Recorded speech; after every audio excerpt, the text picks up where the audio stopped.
Samantha Grigg. This is Samantha Grigg. Grigg was an aspiring singer who performed with her band, Undecided, at the Ann Arbor Summer Music Festival.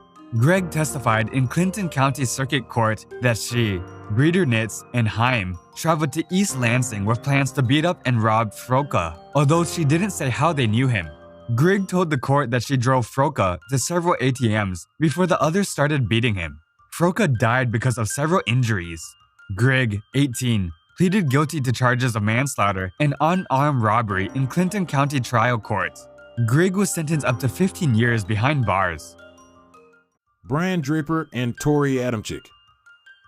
Cassie Jo Stoddard was a high schooler homesteading for her aunt and uncle in September 2006. When she had a couple of friends over, she would have never imagined it would have led to her death. Cassie invited her boyfriend, Matt Beckham, over to the residence that evening. He stated that the two of them also invited Tori Adamczyk to the house to hang out. Tori came there with Brian Draper. Cassie was classmates with Brian and Tori. Matt told the police that Brian and Tori hung out for a couple of hours before they left. About 15 minutes later, there was a power cut at the residence. When Matt called his mother to ask if he could stay over for the night with his girlfriend, she said no and picked Matt up. Brain police that the two of them unlocked one of the doors at the house to come back and scare Cassie later. He also said that they wore masks, black clothing, and gloves and carried knives with them. Both of them were 16 years old at the time. Tori Adamczyk and Brian Draper brutally stabbed Cassie Jo Stoddard approximately 30 times. Brian claimed that Tori was the one who stabbed Cassie, but later admitted to taking part in it because he was scared Tori would turn on him. But the videotape seemed to place the blame firmly with the two of them. I just killed Cassie. We just left her house. This is not a fucking joke. I'm shaking. I stabbed her in the throat and I saw her lifeless body. Tori and Brian also compared themselves to other famous serial killers. With the videotape making for a crucial piece of evidence, both Brian and Tori were charged with Cassie's murder and were sentenced to life in prison without the possibility of parole for the murder and 30 years to life for the conspiracy charge. A teenager who pleaded guilty to pushing her younger friend off a 60-foot bridge in Washington was sentenced to 2 days in jail.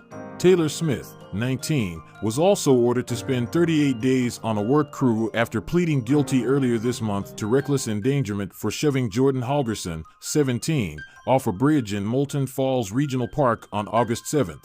A 10-second video clip of the incident captured on a cell phone went viral. Smith must also pay a fine of $300 and have no contact with Holgerson for 2 years. Holgerson suffered 6 broken ribs and punctured lungs. Clark County District Court Judge Darvin Zimmerman noted the severity of Holgerson's injuries before delivering Smith's sentence. Before sentencing Smith, the judge heard from Holgerson, her mother, and the defendant. Holgerson was so emotional that she had a victim's advocate read her statement. Her mother, Janelle Holgerson, told the judge she believed Smith acted intentionally and should serve as many days in jail as her daughter spent in the hospital after the incident, a total of 3 days. Smith apologized to Holgerson in court Wednesday and said she has grown as a person and learned to think before she acts. Smith was led away in handcuffs following the sentence. Philip Chisholm. This is Philip Chisholm. Chisholm was a 14-year-old freshman who had just moved from Tennessee. On 22 October 2013, Chisholm followed his math teacher Colleen Ritzer into a school bathroom and brutally raped her and murdered her by cutting her throat with a box cutter. Much of the attack was caught by surveillance footage. He rode her body out of school in a recycling bin to bury her in the woods and returned covered in blood. Later that night, he went to the cinema and bought a ticket using Miss Ritzer's credit card.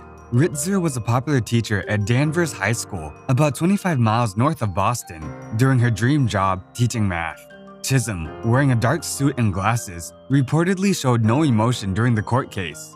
He was sentenced to life in prison with parole eligibility in 25 years. Jeremy Goodale. This is Jeremy Goodale. Jeremy Goodale, 17, and another teen, Willard Miller, are accused of killing Fairfield High School Spanish teacher Nohema Grabber. Nohema Grabber was reported missing on November 3, 2021. Her body was later found at Chautauqua Park. Police say she was beaten with a baseball bat. Jeremy Goodale faces charges of first-degree murder and conspiracy to commit a forcible felony. Goodale described in the messages how the pair had conducted surveillance on Grabber and described how they killed her and dumped her body, according to the police. Grabber's car was caught on surveillance footage entering and leaving the park on the day the teacher's body was uncovered. Jeremy Goodale faces a separate trial from Willard Miller.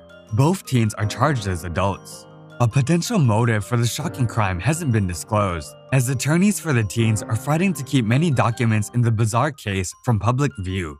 Miller also had a motion to move his trial to juvenile courts, but a judge had not ruled on it yet. If both teens are convicted as adults, they face life in prison without parole. Martise Fuller. This is Martise Fuller.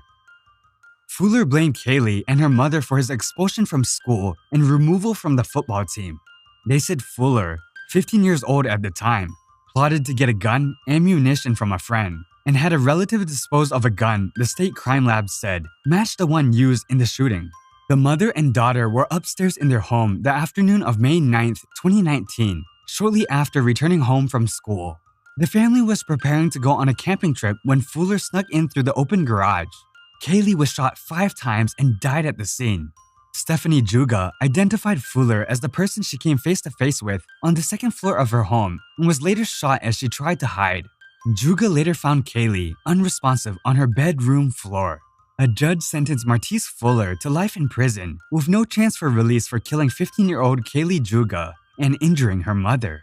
After the verdict was brought down, Fuller showed the first signs of emotion during the 6-day trial, crying, at times resting his head on the table in front of him. It would be the only time Fuller showed emotion during the entirety of the case. Shondell Jackson. This is Shondell Jackson. Jackson was convicted of first-degree intentional homicide and robbery of 21-year-old University of Wisconsin, Milwaukee student Nathan Potter. Jackson and 20-year-old Derek Thomas attempted to rob Potter, who was walking home to his apartment, and shot him to death. Potter wasn't carrying any money. Jackson showed no remorse or sorrow during the trial over the victim's death or his crime, and even smiled at the victim's family at one point when he was escorted out of the courtroom. After being sentenced to life in prison with no chance of parole, Jackson grew violent, cursing at the judge. The police in the courtroom acted quickly. He had to be restrained by officers who utilized pepper spray. While his reaction was intense, members of Jackson's family in the back of the courtroom started hurling insults at Potter's mother after the sentencing, saying, "I hate you all," and "God's the judge." That was it for today's video. We hope you like it. If you want to see more interesting videos, then make sure to subscribe to our channel. Hit the like button.